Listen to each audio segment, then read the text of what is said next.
I was just trying to scare the thief away, but suddenly, due to the sudden ringing of the bell, I was scary and pulled the trigger. My wife rushed into the living room and the lights came on. I saw the stranger I'd shot blood pouring from his eye. My hands were still shaking when the police arrived at the scene moments later. The sheriff identified the intruder as a wanted criminal named Freddie. He told me not to worry, it was clearly self-defense. To close the case, I needed to head down to the station to give my statement. Sitting in the back of the police car, I couldn't believe I'd actually killed someone. When I got home, my wife and I collapsed on the floor, staring at the blood splattered on the wall.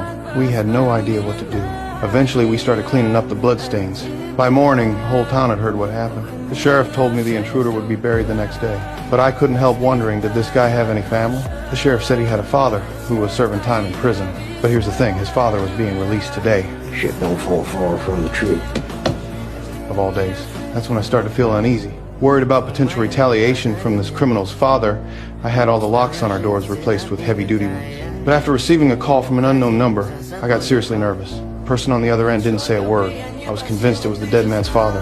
Out of fear, I didn't sleep at all that night. I sat in the living room on high alert until dawn. The next morning, I decided to go to the cemetery to see Freddie's grave. But as I sat in my car, an old man suddenly appeared beside the window. Quiet and peaceful, isn't it? Come to watch the shit go in the hole. I knew it had to be Freddie's father, fresh out of prison. And what he said next absolutely terrified me. Oh, that was a nice picture of your family in the paper. Your boy.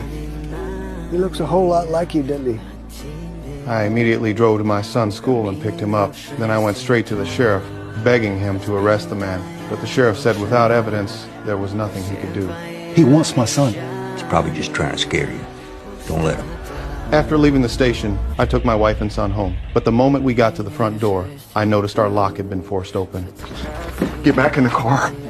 What? The lock's busted. Oh my God. In a panic, I told my wife to take our son to the police station while I grabbed a tool from the trunk and went inside to check things out. At first, I didn't see anyone. But when I walked into my son's bedroom, I found a bullet on the floor. Following the trail, I discovered a stuffed animal with its eye gouged out. And then another bullet, and another. The police arrived quickly. Now we had evidence. They assigned officers to secretly protect us and left one cop stationed inside the house. But I still couldn't sleep. I went downstairs for a glass of milk, and when I returned to the bedroom to try to rest, the intruder's father was standing right beside my son's bed.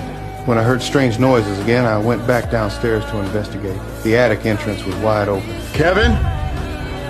He's in the fucking house! He's in the goddamn house! Jordan! Move! Go! Go! I slammed